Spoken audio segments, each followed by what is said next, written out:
Maupay nga aga, iyo nga tanan.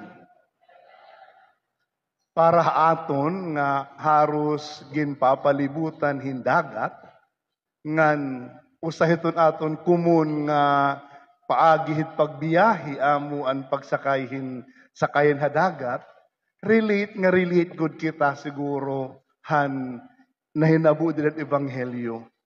Di ni Kristo, pwede na mga tinunan sakay hin balusak, siya unta na malasakay hin sakayan, diri baluto, kay damo mahira. Ngan samtang nakadirakal sa hadagat, ginagian niran alipuros. Siguro, may naton kalugar yung experience siya, hin pag-agiihin habagat hadagat. Kaya ko ta kamalakat, may dako may kot mga scary moments. Ngan siguro makakapaid kita, han reaksyon, han mga tinunan ni Jesus, ano? Kundi ini nga hulagway, hin mga tao sa kayhin baluto, didahan dagat, in hulagway hiton aton simbahan. One of the image sa aton simbahan, nga ni, kung kitaon niyo, iton aton logo, hiton aton year of hope, year of prayer, bagahin baluto mga tao adahadagat. We are in a journey. Ngan maaram kita, kamo nga mga paragdagat, maaram kamo nga hiton pagbiyahe, guti ay la iton aton kontrol. Pwede naton siguraduhon nga waray tatbaluto toro, siguraduhon naton nga mag-upay kahigutit katig, siguraduhon naton may naton igo nga gasolina, may reserba nga pala, may reserba nga spark plug, tubtublay aton, tubtublay ka mga butang itaton kontrol. Pero diri naton kontrol iton elemento hiton panahon. No? Di kita maaram kung ano't hinanabo. It is an image hitaton kaluguringon nga journey kinabuhi. We can only prepare so much, pero damo nga mga elemento hit kinabuhi, itwaray naton kontrol. Di dahan naton ebanghelyo, imbati naton alipuros. Ngan maaram kita, nga damo alipuros at kinabuhi. Ano? Para hin iba, alipuros, tigdala nga naliop hitatay. Hiyala paluwat at breadwinner. Alipuros, habagat ang kinabuhi. Tigda ang nahibaruan nga may ada, grabe nga sakit. Ang lapid ng pamilya. Diin nga tanan, magbuburublig. Inunong dumakuhan pagtikang ni anak tatay pag dialysis haros bisngani usang usang dialysis sa balay ore anay na upay kay nga tanan nga kwarta ngadto man ano so nga tanan apektado mga alipuros kinabuhi danay hikitay tagigin kausa hit alipuros kinabuhi naton personal o kinabuhi aton mga suka kinabuhi. There are damo itong nga mga habagat, damo nga mga balud. Gandi dahil iton siyahan, iton kumon nga aton kinikita nga iton kanang Dios pagpatapod. Ano? Nga waray alipuros nga malabaw iti gahom. Anaton siya na pagbasa, nagpapahinomdom, nagsusumata aton nga sinira ang ginuuhan balud, tubtub kala dida. Ano? Anaton ebanghelyo, anaton salmo responsor ng kanta, nagpapasabot nga God has the power over the uncontrollable elements sa aton kinabuhi. Amo to niton, first nga mensahe aton, usahay, nababara ka kita. Nahadlog kita orog ginbabaluran at baluto. No? Itaton kumun nga kinababarakan panalitan na aton nasing kita matiklub net am kardero. Matuwad itam kardero nga waray sulod. Ano? Makababaraka iton. And yet, the first message of the gospel today is God is assuring you and I. Tinuod iton. Damo nga mga butang hit kinabuhi itiri naton kapas. i-control. We can do nothing about them. We can only prepare so much for the unforeseen events, but we cannot foretell nor control the unforeseen events in our life. But there is a God who can. Ngan kaupod ini naton.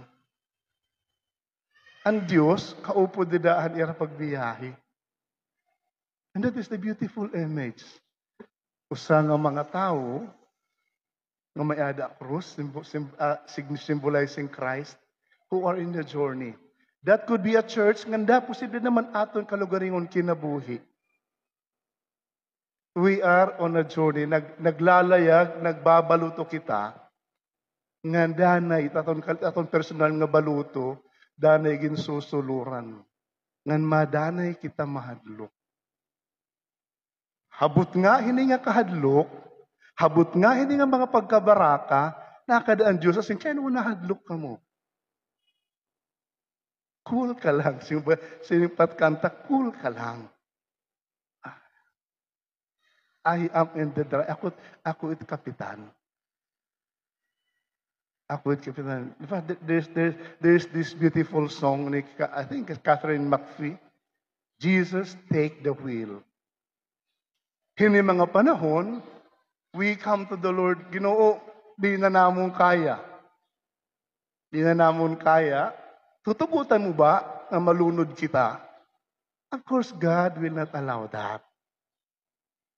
So, hindi nga ebanghelyo natin is a reassurance, haiyungan haakon.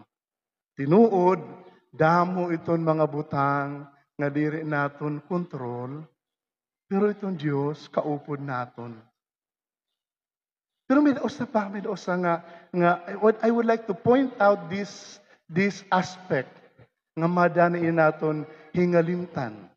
Madani at kinikita la, itong kanang Diyos aksyon. Ani aksyon, ginpahugpay niya, iyaging palinaw ang balod, iyaging pakalman hangin. You know?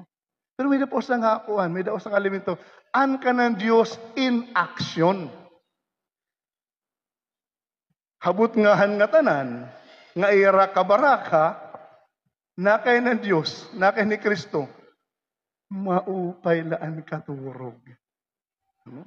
Maupay ko niya kaulon, nakaturog.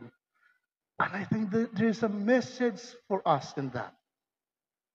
There is a message for us in this. Hindi nga imahin. Habot nga han balod, habot nga han alipuros, maupay ang katurog ng Diyos. Ano't mensahe ay yung anak ako nito?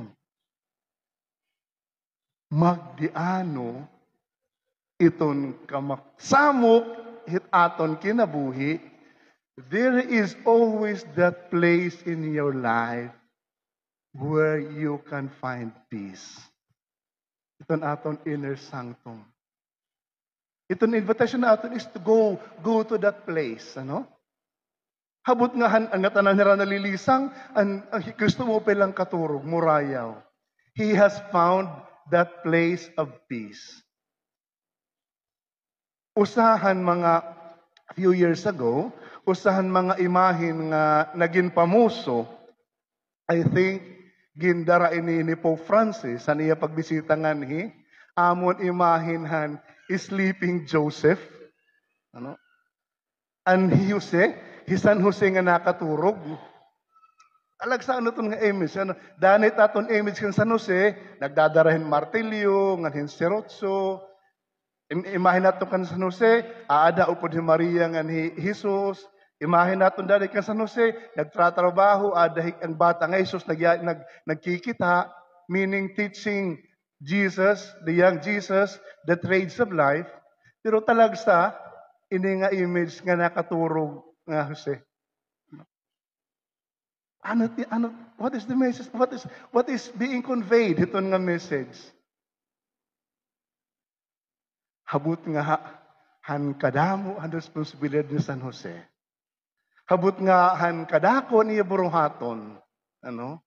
Habut nga han kadako handamo han iya obligasyon, he can still afford to be at peace, sleep in peace knowing that the Lord will take care of the rest. Open niya katurog. Parang imahin niya na, Ebanghelyo. Ginbabaluran hira, pero maupay niya katurog ni Jesus. In your life, in my life, there is no denying magdirudelain nga baludit na hampas hit aton pagsakay. Madanay hin aabtang kita hin habagat, habut nga hit dagat. Ngan madanay makababaraka. Madanay mahadlok kita, nga bangin na malunod at baluto. Bangin matuwad at kardero. In moments like this, try to find your space of peace. Nga tanang kita at may ada. Kinabiusahay lakay na u-overwhelm kita hiton kabaraka. Hingangalimut kita that space of peace that God has given in your heart, where you can talk to Him, where you can be assured na don't worry. Ako with added driver's seat. Cool ka lang. Cool ka lang, bro. Cool ka lang, sis. I am in control. In our life, we can only prepare so much. But we cannot we cannot predict whatever will happen to us.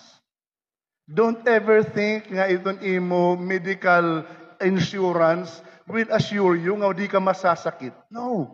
Hindi la, magaandam ka para tim kasakit. Pero di ka maaram kung saan ka sasakit. No? Ayaw pa kasiring, naging papalibutan kan bodyguard, nga di ka pwede ma-snipe. O di ka pwede may mahinabuhay mo. Pwede, you can only prepare so much. But you cannot prepare for everything. You are not in control of everything. The good thing is, God is with you, traveling as you journey in life. That's the first message. The second message that atong pwede madarayan ng adlaw is, no matter how bad it is, there is the space in your life where you can be at peace. And God is inviting you to go to that space so that you can feel His presence, so that you can be assured it's gonna be fine because Jesus takes the wheel.